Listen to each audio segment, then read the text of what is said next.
What are moral principles? Moral principles are the principles of right and wrong that are accepted by an individual or a social group. Morality has to do with right and wrong, good and bad. Moral principles are ideas that we try to follow in our attempt to live right and be good people instead of bad. Some common examples of moral principles are honesty, respect, and kindness. If I accept these principles as worthy of guiding my life, then I try to be honest with people, show respect for them, and be kind to them. There are many different moral principles, and people will not always agree on which ones should be followed. That's why every ethical theory has its own moral principles considered as main value. One moral theory that focuses on the results of our actions is utilitarianism. Good consequences equal good actions. So what is a good consequence? This is a happiness or pleasure that is being produced by actions. To put it formally, we should act always so as to produce the greatest good for the greatest number. This is known as a principle of utility. Utilitarianism is used frequently in the business when business leaders make critical decisions. It can lead to decisions that are based on achieving the greatest good for the organization.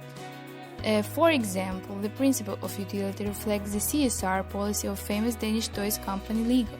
It has invested in an alternative energy source and plans to produce renewable energy. However, because we cannot predict the future, it's difficult to know with certainty whether the consequences of our actions will be good or bad.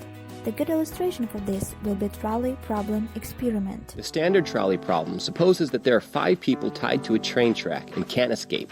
A trolley is rapidly approaching that would kill them all.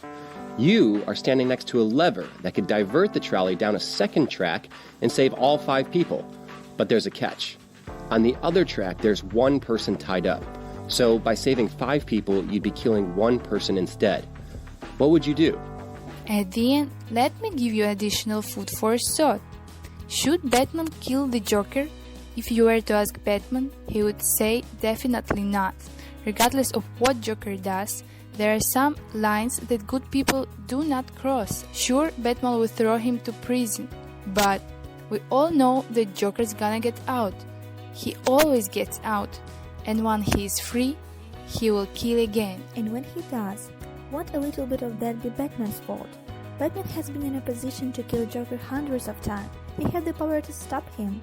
So if you have the ability to stop a killer and you don't, are you morally pure because you didn't kill? Or are you morally dirty because you refuse to do what needs to be done?